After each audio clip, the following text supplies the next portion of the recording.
boys and girls, Pastor Beth here. I hope you're having a great week. And if you're not, I want you to know that I do pray for you and your family every day. Now, I got a phone call several days ago from my friend Easton. It was so great to hear from him and talk to him on the phone. He was doing a school assignment and he wanted to ask me a question so I could be part of the graph that he was making. I love to hear from you, from phone calls and videos, anything. If you want to call and talk to me, ask me anything, ask me what I do, how I make these videos, or just tell me what's going on. I was glad to know that Nora and Percy got some new ducks and their ducks are laying eggs. That's fun and exciting. Let me know what's going on, okay? Now, I have a book for you today. I want to read to you a book called You Are Special. It's about a little guy named Punchinello, and he did not think he was special at all. Almost nobody thought Punchinello was special. Let's read it together and see what happens. You Are Special by Max Lucado. The Wemmicks were small wooden people. All of the wooden people were carved by a woodworker named Eli. His workshop sat on a hill overlooking their village. Each Wemmick was different. Some had big noses, others had large eyes, some were tall and others were short. Some wore hats, others wore coats, but all were made by the same carver and all lived in the village together. And all day, every day, the Wemmicks did the same thing. They gave each other stickers. Each Wemmick had a box of golden star stickers and a box of gray dot stickers. Up and down the streets all over the city, people spent their days sticking stars or dots on one another. The pretty ones, those with smooth wood and fine paint, always got stars. But if the wood was rough or the paint was chipped, the Wemmicks gave dots. The talented ones got stars too. Some could lift big sticks high above their heads or jump over tall boxes. Still others knew big words or could sing pretty songs. Everyone gave them stars. Some Wemmicks had stars all over them. Every time they got a star, it made them feel so good. It made them want to do something else and get another star. Others, though, could do little. They got dots.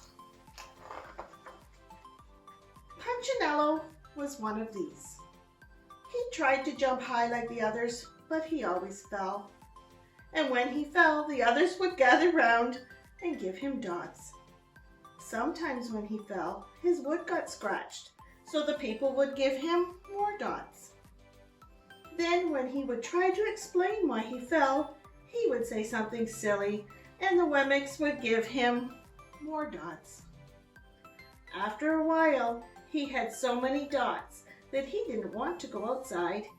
He was afraid he would do something dumb, such as forget his hat or step in the water, and then people would give him another dot. In fact, he had so many gray dots that some people would come up and give him one for no reason at all. He deserves lots of dots, the wooden people would agree with one another. He's not a good wooden person. After a while, Punchinello believed them. I'm not a good Wemmick, he would say. The few times he went outside, he hung around with other Wemmicks who had lots of dots too.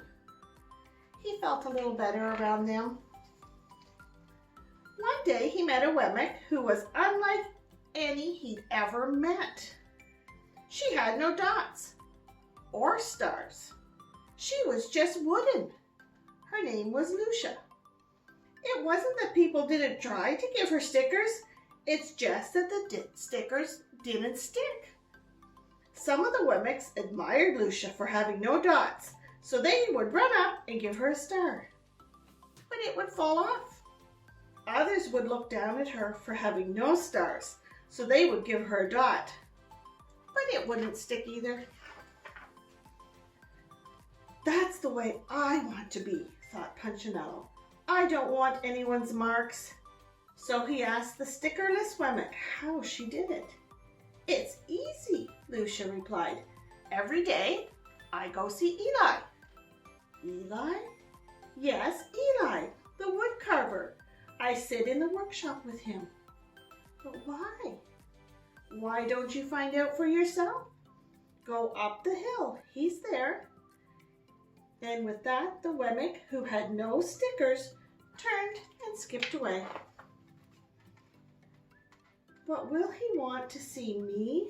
Punchinello cried out. Lucia didn't hear, so Punchinello went home. He sat near a window and watched the wooden people as they scurried around, giving each other stars and dots. It's not right, he muttered to himself, and then he decided to go see Eli. He walked up the narrow path to the top of the hill and stepped into the big shop.